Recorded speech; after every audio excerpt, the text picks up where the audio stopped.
Track, yeah.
I'm from Black America, it's just another year. You knew the disrespect by your elected puppeteers, but let me show you how to persevere.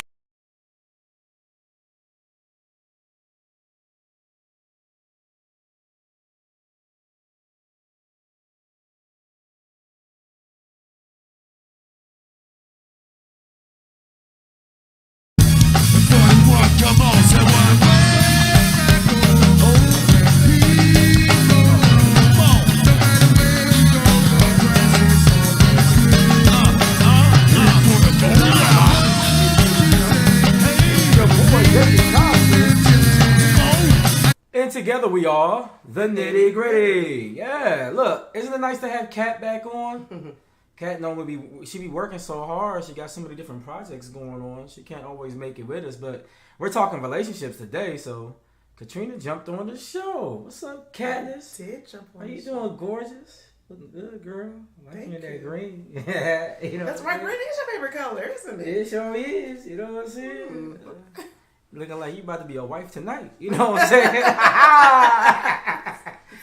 All right. Look, man, we're talking about Is Love Blind, right? Katrina's been watching Well, is it? Love is Blind. I don't think it is. I think it's very visual.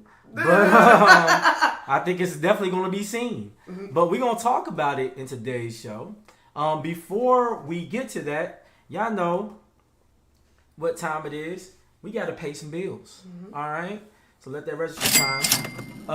Don't forget our business sponsor, Plugged In Customz. Plugged In Customz with a Z. That's Customz with a Z. You can find them on IG at pluggedin_in_customz with a Z.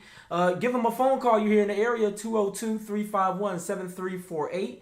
You got some tint you need to get done. You need to get a detailing to your car. You have some work that need to be done because somebody hit you in this holiday traffic. Go to Plugged In Customz. They'll get you all set up for all of your automobile repair and finessing needs. You want to upgrade the look of your car, put some new shoes on, maybe do a chrome delete? Holler at Plugged In Customz. They'll get you right over there. Go check them guys out. They do great work. You can see them at 4910 Buchanan Street, Hyattsville, Maryland. They do great work. Go holler at Plugged In Customz. From there, let's go into some quick current news because I want to give some time for our conversation. Unfortunate current news, I think both rights, actually. You have the Shaquilla Robinson, or I think it's Shaquilla Robinson. Yeah. Shaquilla Robinson, 25-year-old North Carolina resident. Body was found in Cancun. Upon the autopsy, the girls that was with her tried to say, oh, it was alcohol poisoning. They found no alcohol poisoning, but they did find a severed vertebrae. I think a couple of contusions. So it was obvious she was beat. And then, of course, these days, these youngins like to put everything on Instagram. They want to record it. World star, instead of seeing an emergency and saying, hey, let me call the authorities, or hey, let me intervene and stop the chaos, right, they want to record the fight. So this young lady is getting recorded, getting beat up. It looks like, I guess from those that seen it, I didn't watch it. I didn't watch it either. I don't like to watch that kind of violence these days. There's real life examples of people getting hurt and killed. But for what I understand, the young lady barely had any clothes on, and she was being attacked, and she was trying to fight back. And from some of the details of the story that I read, she was invited out just so these girls can basically pick on her. From what I understand, that the young lady, some of the people she was invited out by didn't particularly care for her anyways. And she didn't sense that or know that? I guess not. She didn't have a real sense or a feel for what was going on. And they jumped her, is what you're saying? From the video clips, from everyone saying that she looked like she was getting jumped in there, so or beat up, like beat by maybe multiple people. But the thing is, you go to a vacation to get away, to enjoy yourself, but there are those out there that would rather cause you harm, mean you harm, and do wrong by you, unfortunately. So definitely, prayers. I hate having to say thoughts and prayers and stuff like that, but yeah. I feel really bad for the Robinson family. And there were some young men out there too, I heard, who were in the situation as well. That's horrible. Like, her best friend was a man, and he called the mom and was like, something happened, and she was like, well, let me speak to her. He was like, well, I can't. We need money for emergency. And I think, from what I read, correct me if I'm wrong, I think the mom had wired her money and they used her credit cards, and not only did they leave her body to basically be left dead, but basically took like $10,000 worth of money from the girl. That's crazy. That's heinous. So then there were people out there that were upset, like, oh, now the FBI want to be involved. Well, guys, I know y'all want the FBI to be involved in the shooting of Offset and the shooting of Biggie and the shooting of Tupac, but here's the difference in this scenario than the others. The FBI is not getting involved because they want to do wrong by some black women, right, or black people. The FBI is involved because an American killed another American on foreign soil. That's why the Federal Bureau of Investigation gets involved. For those who have been watching the show recently, I've been really breaking down how our government works. So no one can prosecute them in North Carolina because North Carolina has no jurisdiction in Cancun. So at this point, to trial something that happened outside of the government border of the nation, the FBI has no choice but to get involved. They're the only bureau that has jurisdiction outside American soil. So if an American gets killed outside of the U.S., if an American commits another crime outside of the U.S., the FBI, the Federal Bureau of Investigations, can get involved because they're the only agency besides the CIA, but that's the Central Intelligence Agency. So they're more or less worried about homeland security type of issues. FBI has a criminal arm. So they will actually investigate something like this that went on. So once again, the FBI is not getting involved because it's a black issue. I understand we've had COINTELPRO. So when you start looking at the Black Panthers, when you start considering what they did to our civil rights leaders, I get it. The FBI has been foul in the past. But in this situation, particularly, they're involved because it's outside of American soil, and they're the only federal arm that would have jurisdiction to do anything about it. Let me drop a bomb. Actually, no, a bass drop. We got Herman watching out here from Clarksville, Tennessee. Clarksville in the building. What's up? What's up? What's up? It is. I just want to say in closing, in regards to this particular situation, it's so hurtful. But I can honestly say, when I think back to my young adult days, it's interesting when you bring people around your parents automatically say, I don't think that's a good friend for you. Yeah. It's like something in your parents' intuition, some wisdom, your parents, and even yourself, you feel it. You be like, they're like, yeah, I don't know about that young lady or that young man. Like, it's so interesting because I feel like oftentimes when you're a young adult, you want to be accepted.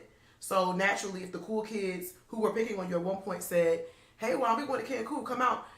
It's possible, in your day wanting to be accepted, you might say, sure, I'll come out because you want to be a part of the crowd. But my point in this is, anytime someone has shown you disrespect, you got to cut it. Mm-hmm. You got to cut Absolutely. Matter of fact, I'm going to tell a story. Speaking of parents. So I remember there was a situation, I think I was in second grade, maybe third grade. Second or third grade. Something. It was definitely elementary school. I'll say that much. Situation. Some boys that don't even come around to play with me had tried to come and play. I was upstairs. My mom answered the door. And she's like, yeah, you got these 3 boys from school talking about they want to play with you. Who are they? And I was like, oh, that's so-and-so and so-and-so. Now, mind you, your parents somewhat listen to you. They kind of get a feel for who your friends are. Mm-hmm. She's like, you don't ever say these names. Mm-hmm. Kind of, that's, the inkling. Mm-hmm. So she invite them all in. And she just told them straight up. This is probably where I get this whole blunt speak from. She basically asked them, so why are y'all here to play with my son? I ain't never seen y'all before. Mm-hmm. Are y'all here to jump my son? And I'm embarrassed, like, come on, Mom. Blowing up my scene. They gonna laugh at me at school. But a parent's love, being a protector, mothers are very protective of their children, period. Right? She was like, so she had like almost a whole Bible study. And then afterwards, when I'm like, all right, well, we could go play. Like, she probably had us in there for like 20 minutes, right? But that felt like forever. Mm-hmm. So then when we go around the corner to go play basketball, all of a sudden they like, yeah, we got to go get back. You know what I'm saying? We good. We had to go get what? They said they have to go get back to the other side of the base. So they didn't even want to play over there no more. I'm thinking like, hey, we could go down there and play basketball. They didn't even want to play basketball no more. So it was probably, I think my mother was right in the sense that they did mean to do me harm. Uh-huh. But by her calling them out on it, they didn't do anything. Wow. But as a result, they didn't want to play basketball no more. They left. Yeah. Right? So there is this sixth sense you get from being around people. Something that I think, Herman, like, yeah, that's your mother. Facts. So one thing that I feel like current day we're getting away from, why I wanted to bring up this story, I might even make a whole show about it. Right. Young people today, because they only exist in these echo chambers that are only online, you're not getting a feel for the soft skills you gain when actually interacting with people. Yeah. People are weird now. I'm so happy I got my queen sitting next to me. I would hate trying to meet a woman right now in Target or Walmart and say, hey, how you doing, shorty? Hey, you looking good, girl. You wearing that green dress? I would hate to have to do that now because someone might say it's sexual harassment. Oh, why you just assume you could talk to me? There's so much that goes to it, and people don't know how to communicate. There used to be a time women knew how to deal with a guy trying to holler at them in the store. They'd be like, oh, no, boo, I'm not interested. Simple. It didn't have to be this whole thing, but people don't have that social intelligence anymore. And we're losing more of it because we interact with each other only online. There used to be a time that men had I guess you could call it a healthy fear of violence. There were certain things you didn't say to another man or address another man because you realized you might get popped in the lip. Now, I'm not advocating for violence, but there is a way that people don't communicate with each other anymore, and they don't understand that. And now everything is hypersensitive. These guys play video games, so they're real quick to shoot, and people don't know how to have general respect. You can't even say, hey, how you doing to somebody. When you say hello to these young people, they look lost. They just act weird and everything. They don't even know how to respond. Somebody could be counting the change. You can say, hey, thank you. You have a nice day. They don't know even how to respond back. They just look weird and bewildered. They do look strange. And we need to get back to getting out in the public again, right? And communicating with each other. It's a lost art. And some of that sixth sense we get about if someone means us harm or want to do wrong by us, I think we'll gain some of that back. I guess we've worn that conversation out. Till next time. Also, current news. If don't know if you've been hiding under the rock, but Trump, I guess, is back. He announced his campaign for president of 2024. Now, this time, the funny thing is, see, he's lost some relationships in the Republican Party now, right? Because all his stuff is out in the open. And it's interesting this time around because he's already attacking people like DeSantis. Now, DeSantis is the same kind of scum as Trump, but DeSantis is a veteran politician. So when you're looking at the wackos of the Republican Party, right, the biggest threat to Trump would be DeSantis. And now for the first time, we might see the money get split in the Republican Party. Now, does DeSantis consider himself Latino? I don't know. That sounds like not from how I've seen him view himself, but if anybody has seen different, please let me know. Because you know they have Hispanic white, Hispanic black. Yeah, and people don't realize maybe he could be like a Ted Cruz. And the Democrats screwed this up. What they didn't realize is, oh, what's up? I see you frat up in the building. I'm gonna drop a bomb for you, Kenny Williams. But what they don't realize is. And the Democrats screwed this up. They assume they don't get the Latino vote. They think all black and brown is the same. First of all, y'all didn't even get all the black vote when it came to Trump. Because there's a huge Bible Belt population out there that voted for Trump. I may not agree with it. I mean, everybody wanted to give black women credit for saving democracy, but where were y'all when it was time to vote for Stacey Abrams? She couldn't win governor again. No, black women did vote for her, and black men did vote for her. It's that the white. But no, the point. But the point is, the black vote by itself is never enough. I agree. That's why I said that. Yeah. So yeah, once again, black women, you can't do it by yourself. I know y'all thought you did every election, but if you were doing it all by yourself. Your 98% support of Stacey Abrams in Georgia would have made her governor. But you know what? It didn't. Because 70% of the vote out there is actually white. So if you can't win majority of that, you're not going to win governor in Georgia. Believe it or not. So guess what? You need those white women and you need white men. And sometimes we need to get off our high horse when we're talking about an overarching strategy that's beyond just our culture. That's a little tidbit there. But yeah, the Trump... This time, and like Herman said, there's not going to be a red wave this time for Trump. And I think, unpopular belief here, I think that more black people this election should register as Republican. I think our best chance for a decent president this year is going to come from the Republican Party. Don't at me. Listen to what I'm saying. You tell me in the chat who's the best candidate, Democrat-wise, to be president that you truly believe in. I'll wait because it's going to be crickets chirping for a long time. But we do have governors like Hogan, who I'm hoping might announce. Mm-hmm. There are people like previous governors like John Kasich from Ohio. Mm-hmm. Maybe he might announce. There are some decent Republicans out there that are more moderate, in the middle. They don't subscribe to all the crazy wackos, Kenny, in the Republican Party. And they might be sane. Now, DeSantis is not one of the people I think we should vote for. But if we infiltrate the Republican Party and then we participate in the primary, we can cut down the wackos of the Republican Party and then be left with something we appreciate. You can still vote Democrat in the general, because at the end of the day, the general election is open. You can vote for whoever. But for the sake of the primary, I think black people unanimously, especially those who consider themselves liberal, should become Republicans. Register yourself today as a Republican. So that way, during the primary elections, you can get the best Republican possible for the job. Kenny said nobody liked Kasich in Ohio. I didn't know that. I'm just saying when it came to the primary, he seemed more sane than Trump.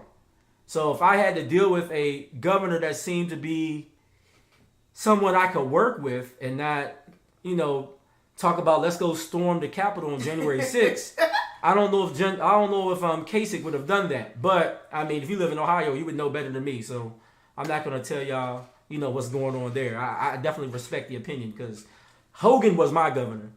And Hogan did a good job in Maryland. Keep in mind, Maryland is still rated as one of the best states for black enterprise and business. Mm-hmm. So, yeah, I rock with Hogan. I hope he does put his hat in the race. Because people like Deval Patrick out of Massachusetts, he ain't going to do it. He act like he's scared to be president.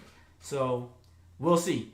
But anyways, let's get down to the nitty gritty. Okay. So, Kat, you kicked this off. Because, you brought these, you brought these subjects in here and stuff. You guys saw the description today.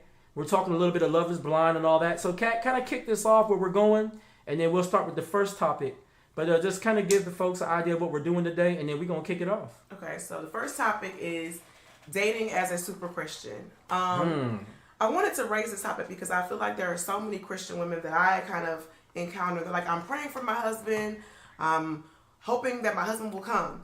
And I kind of want to just put like some theories out here and kind of get your take. So the first one is, even if all black women were to marry all black men in the world, there is still going to be a very large subset of thousands of black women. Actually, more like 2 million black women. Okay, 2 million black women. That won't get chose. Who won't have a husband.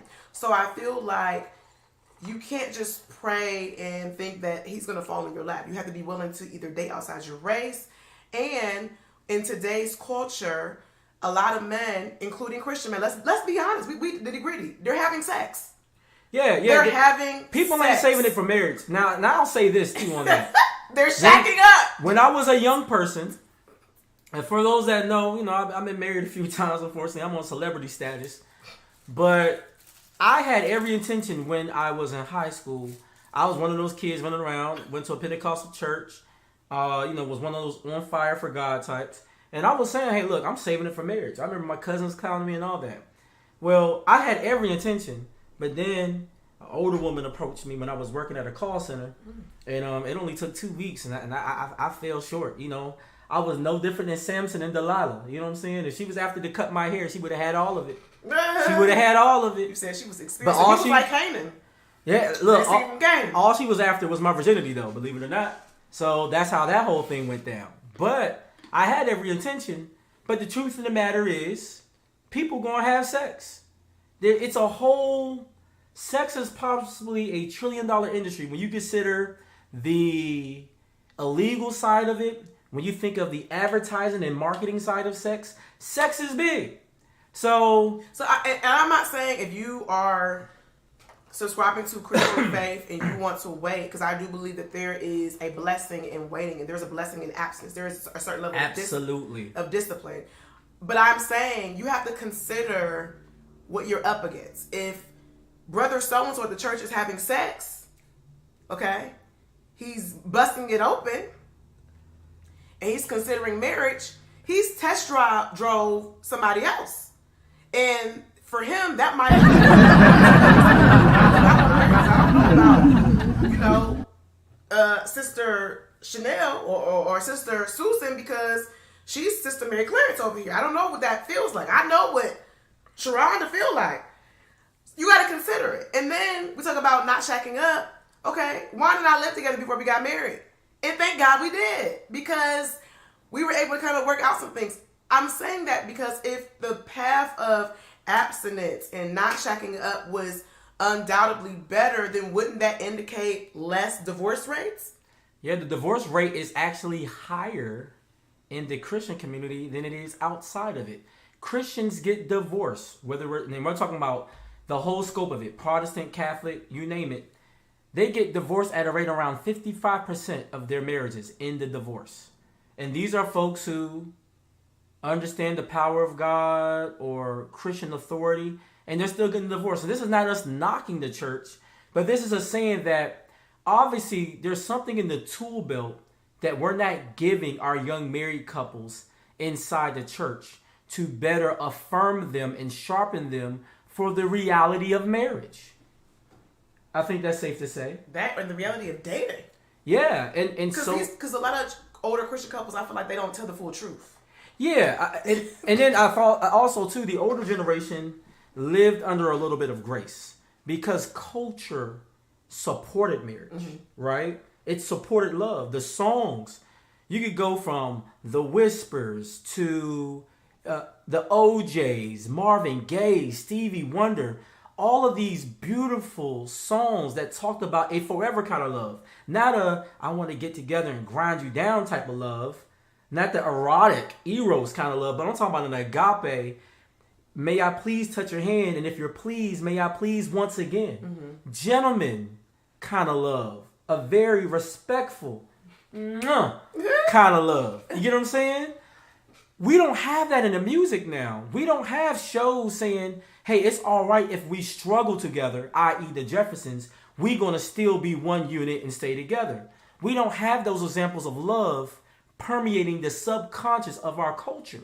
So people now, you can't use the same strategy that by grace and by a more moral culture help you stay together because you got married 30 or 40 plus years ago.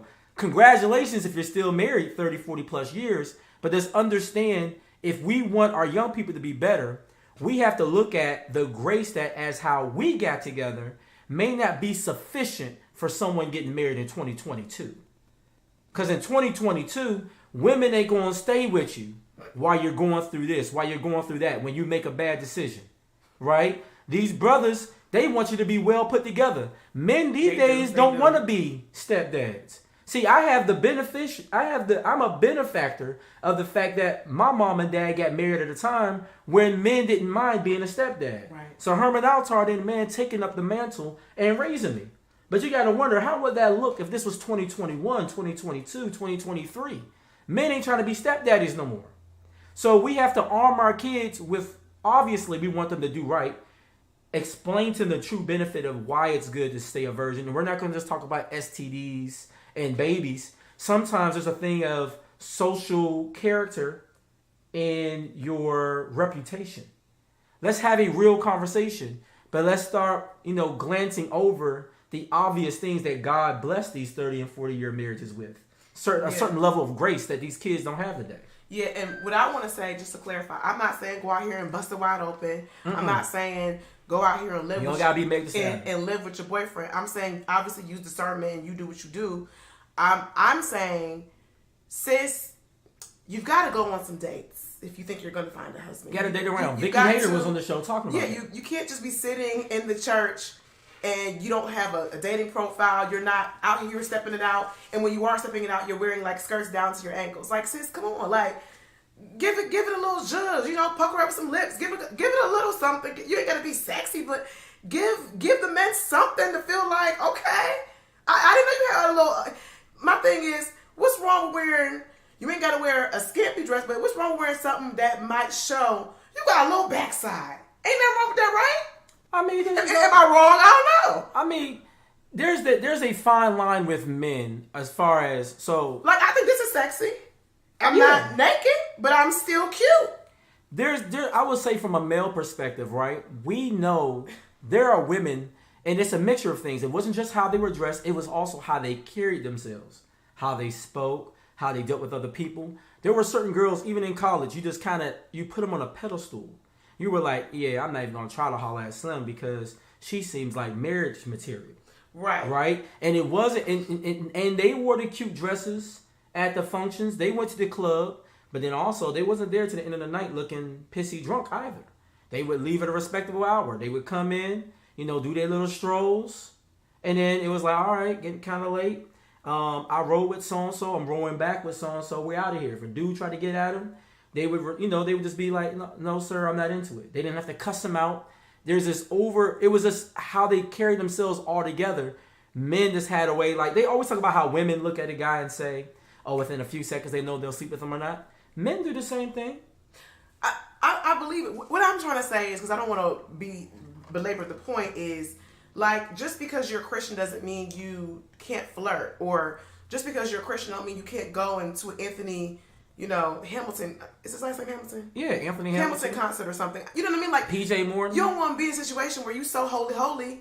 He like, man, you look good. And you're like, well, Peter said, what the Bible talks about, or y'all in the car, hey, put on, Chris Thompson or something. It's like,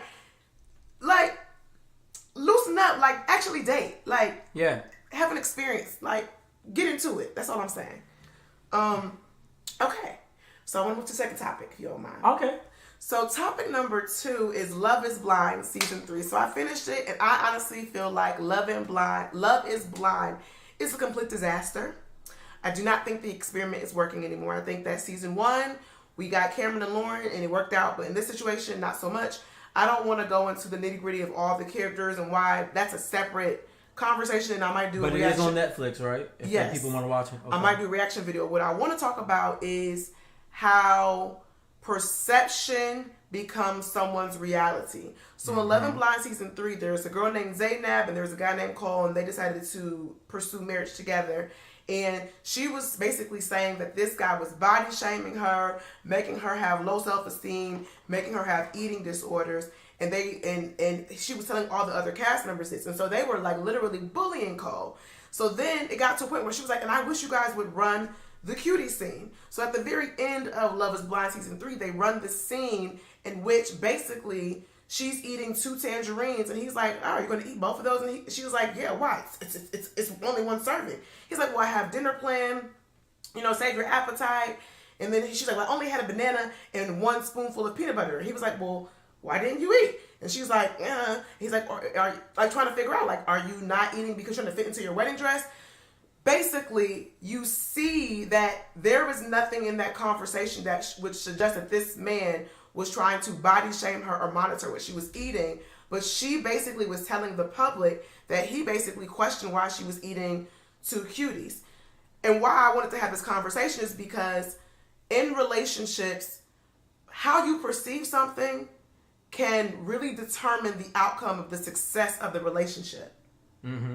So basically what I want to say is that, have you ever experienced someone or seen yourself, or have you ever been in a situation where you were just negatively perceiving something that really was a false reality, to the point where you believed it so much that it became real to you, but it was so distorted from the truth that in some ways there's a concern of maybe like mental health at this point, because it's not a reality. Like I've met women who they're meeting a guy for the first time and they're talking about marriage and homes, and you're like, wait, like, scary. What's going on? How are you guys exclusive? Like, how did you even get to that frame of mind? I've met people who are blaming their spouse about cheating and they have no evidence.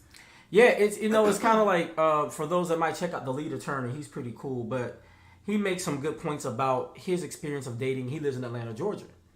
And I've heard plenty of guys here in D.C. say that, because, we have some brothers around here doing very well for themselves. We also know that in the Atlanta market, it's the same thing. And there's guys out there, relatively good looking. Some of them might be in a fraternity. Most of them college educated. They're actually doing the whole 6-figure thing or better.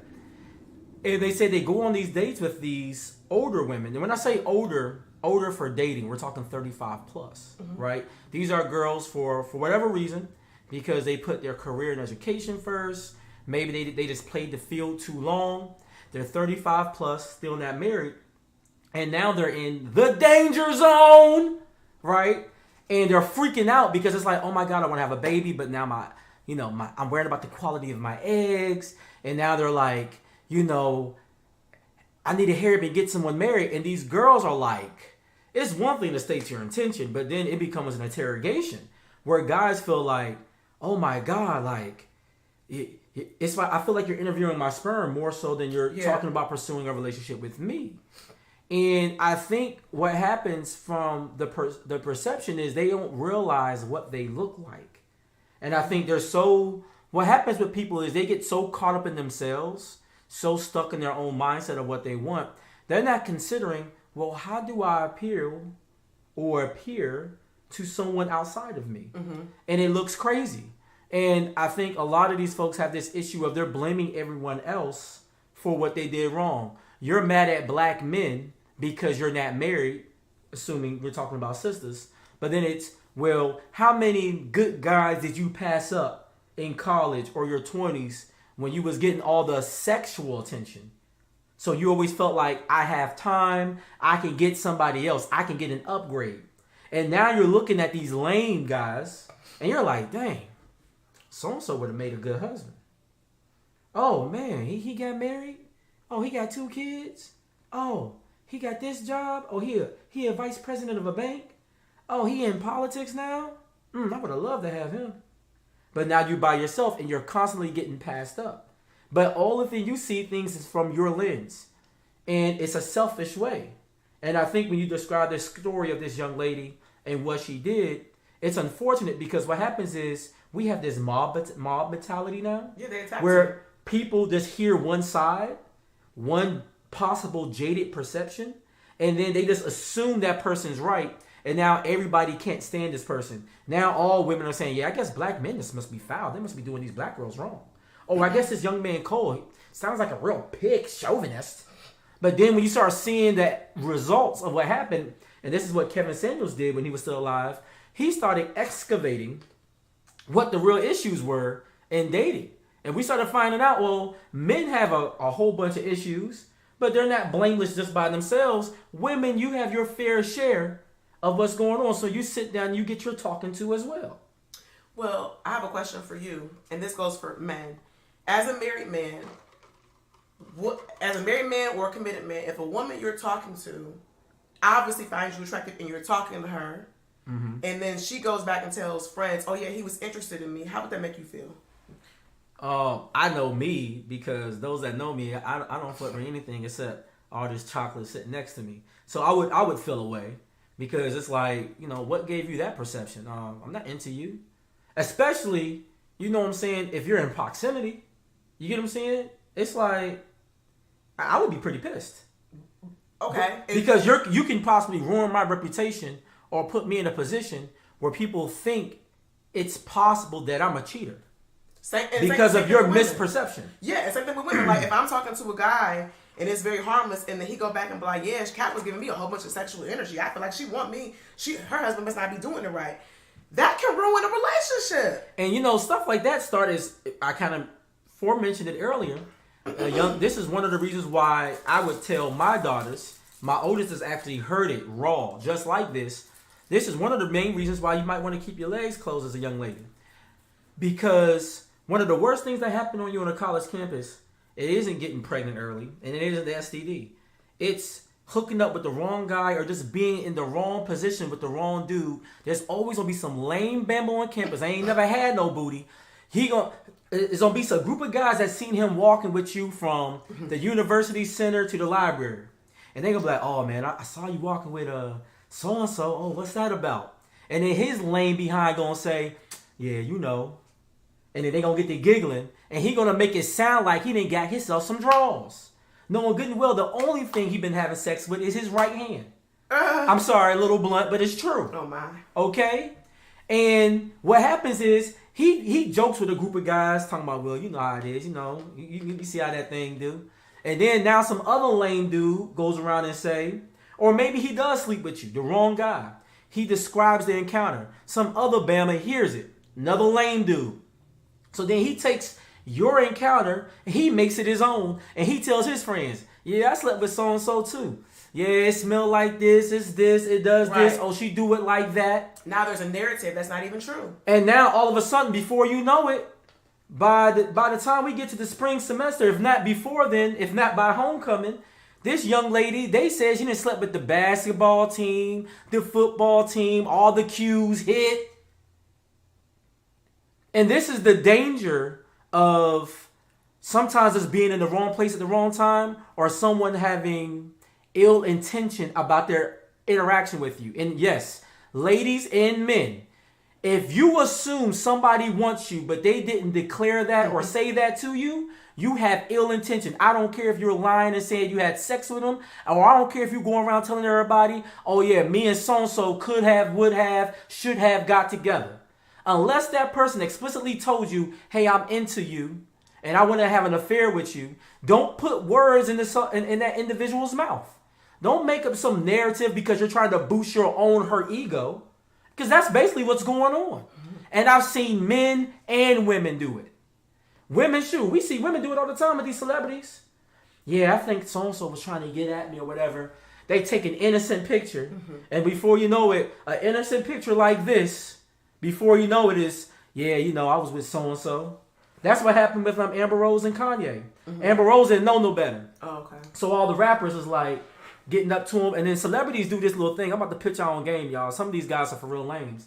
They do a little thing where they whisper in the ear. It's natural when you whisper in somebody's ear, it tickles them a little bit, and they laugh. Then you get these pictures, snap, because it's the paparazzi. It looks like, dang, Juan was spitting some serious game to Katrina. Got her all giggling and stuff. They all hugged up, looking real cute. And sometimes all he was saying is, hey, can you pass me the pretzels? Lame as all get out. Y'all gotta watch how people even try to manipulate perception now because they know they can get away with it. Yeah. Kenny was saying, basically, he knew he had to come correct to Simone. Simone's his girlfriend. I needed to come correct. Correction, fiance. Fiance, you're right. Sorry. His fiance, sorry. He knew he had to come correct in the best possible way. But yeah, when we talk about perception is reality, this even goes to, in Love is Blind, she was talking about he created body shaming, but we've also heard women imply that a man sexually maybe abused them or beat them. There are women who are really getting raped and who are really getting beat. Yep. But sometimes, like Juan said, when you do not use discernment and you get with the wrong personality type, they can literally ruin your life. Oh, there are women out there, they'll lie and say that you did this to them, did that to them, be a whole lie. But you know what? Sometimes you just want to know the truth of that. Especially they married people that claim, oh yeah, I got divorced because they was cheating. We got divorced because he was beating me. We got divorced for this. We got divorced for that. We got divorced for this. All you gotta do is ask, well, shorty, do you get alimony? If she don't get no alimony, fellas, that means no court said he was cheating. No court said he was beating her to death. Because if that was the case, shorty would get alimony. No matter how long they was together. Well, she would get some alimony money because of the harm you put her in, and now she had no choice but to leave the relationship. So therefore, any financial burden as a result of not being tied to you, you would have to pay alimony for that. So if y'all want to know the truth of that, I know a little something about this divorce stuff. If y'all want to know the truth of that, ask if the man pays alimony, and then all these things he's saying about them, you can almost count it to be a lie. What I was going to say was... free game. There are just two things I want to say in closing this conversation out so we can get to our third topic. When you're dating someone and they're showing you red flags, don't dismiss them. Yep. Because those red flags can certainly ruin your life potentially, especially if they're not properly addressed. And then the second thing is that even with the red flags, if you feel that it is worth your time, attention, and energy investing in this person, that person should be willing to go to therapy with you. Absolutely. Whether individually or together. Absolutely. If they are unwilling to work on themselves to improve, by going to therapy, by acknowledging how you feel and making changes, then that is likely not a relationship that you should pursue any longer. It's just going to be a waste of your time. Absolutely. And and then the third topic. Yep. Go ahead, introduce it. Oh, okay. And so the third topic is about what is your belief when it comes to taking care of family, how do you think wealth should be passed down? What are some certain boundaries that you think you need to set as it relates to family? Like, if family is struggling, do you think it is appropriate for the patriarch or matriarch of a family to take inheritance money and help family? Do you think it's appropriate for grandma to give her last dime of money that she saved, for retirement that could be used for her, medical bills, to give it to young Ray and Kim because they got locked up again? Like, what are your thoughts? So for me, I say absolutely no. But to dial it back a second, Okay. you have to consider what is the individual's North Star. And I think with black people, we need to reevaluate what our North Star and what our attention is behind some of the major decisions we make. When you start thinking about things like an inheritance or even just raising your children, what is the end result you see? And when you're thinking end result, how far down the line are you thinking? Are we looking at our children from when they're adults? Are we looking at our children's children? Are we considering our grandchildren? Are we considering the legacy we'll leave behind? And then from there, that's how you make your decisions. Now, for me, it's all about making the DaCosta name one that will get my grandchildren inherently through doors. So when I make a decision, I'm thinking about that at the back of my mind, right? And I think what happens is there are people, they get married, they have babies, but they don't have an intention, nor do they have a plan for what this would look like 40 years, 30 years, maybe even possibly 50 years down the road. And so without that, how can you expect their decision making to be properly directed?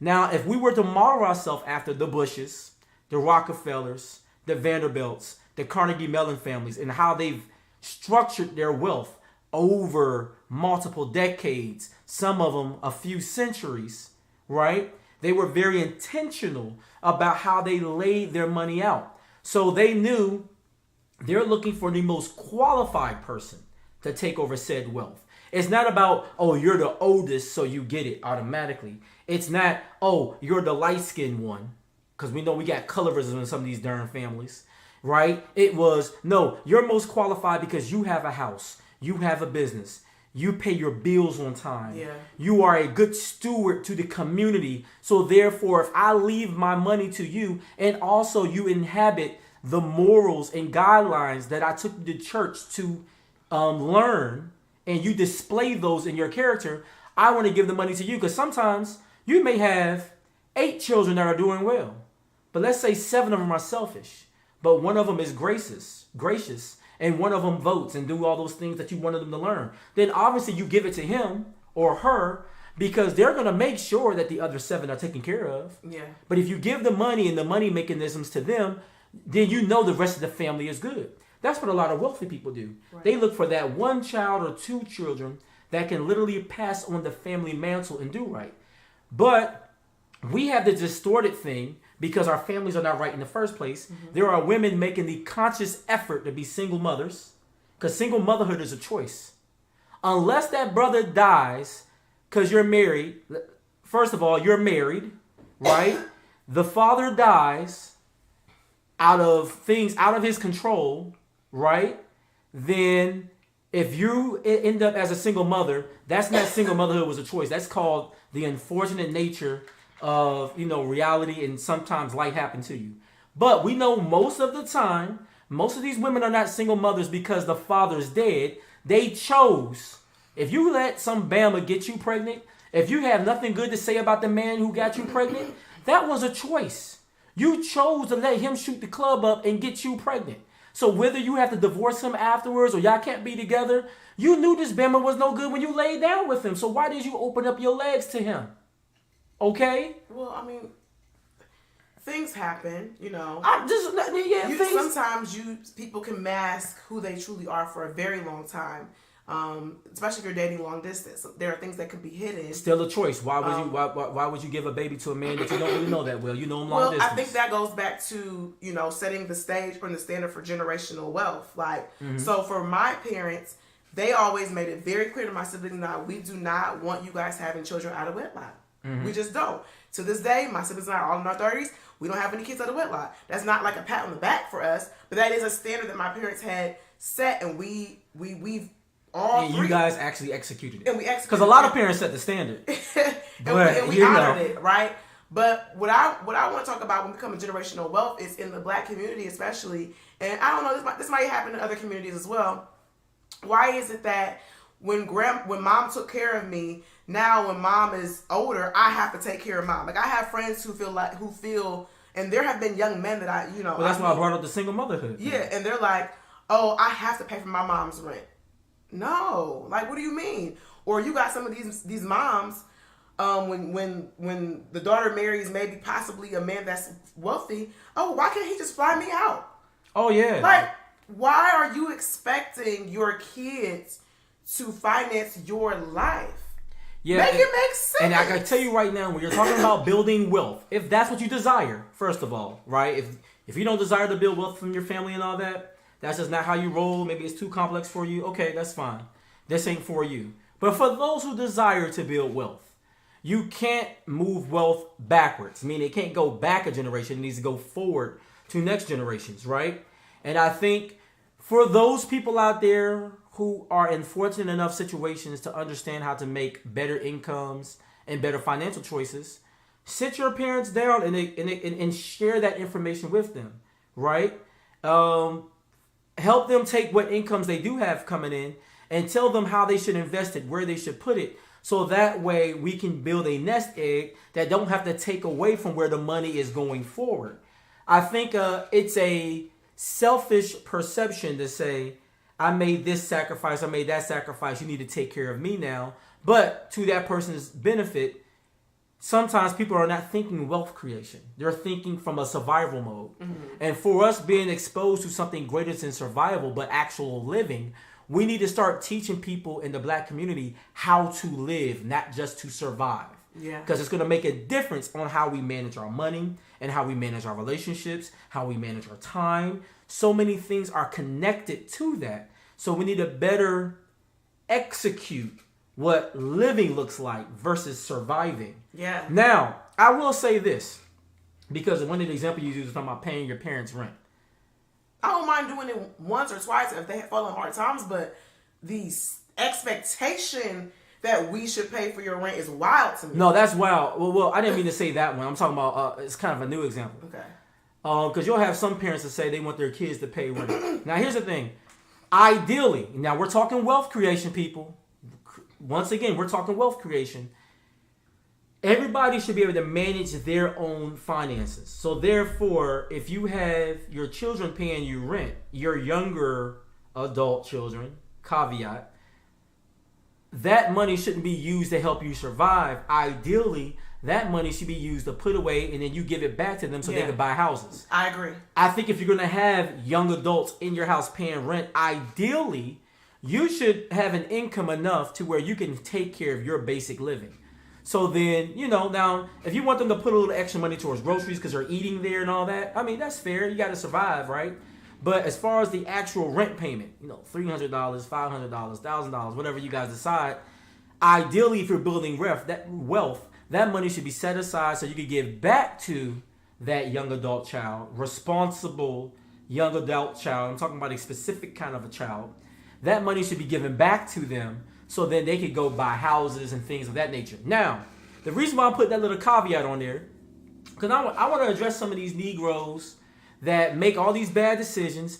They want to buy Balenciaga bags. They want to go on trips and they still live at home with their parents. Here's the thing.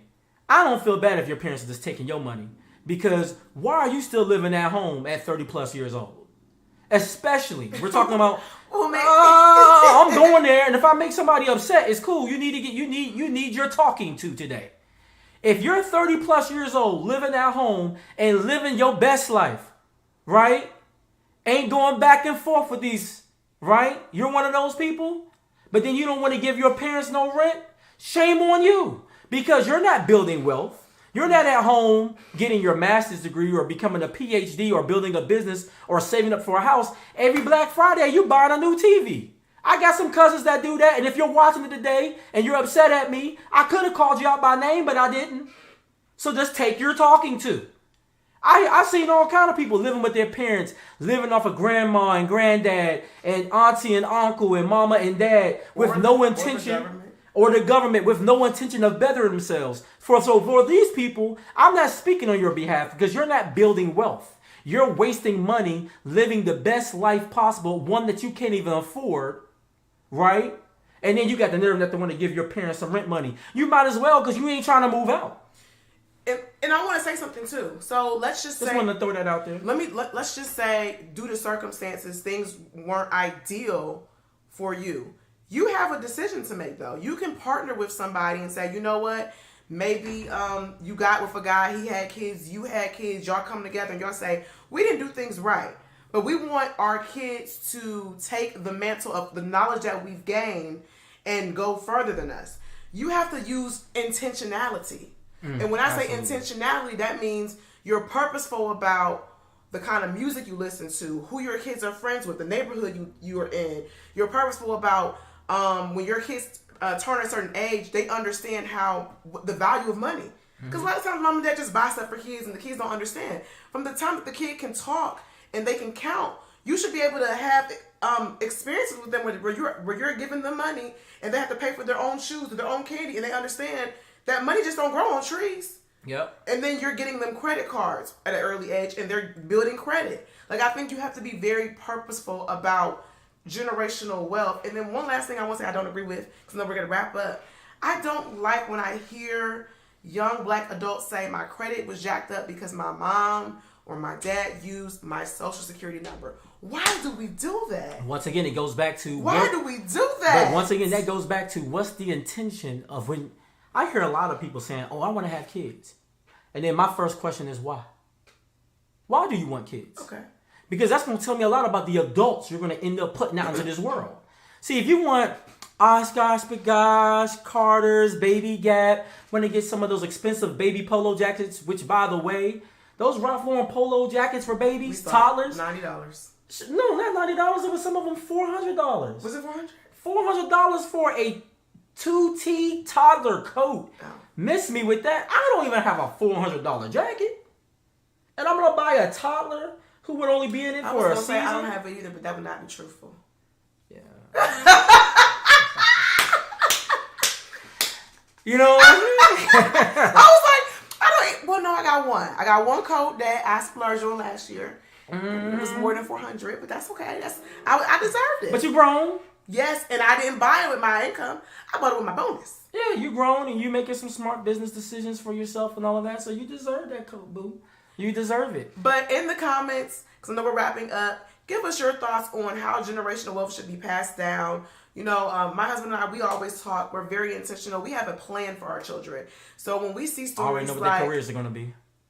Well, there you go. When we see stories like Richard Williams, we're inspired. People looked at that man, thought he was crazy. He didn't even have a high school diploma, but he was very intentional about the career that he wanted for his kids. Obviously, you can't force your kids to do anything. Your kids have to buy into the vision that you set. But you can shepherd them. But you can shepherd them on the right path. You can set standards.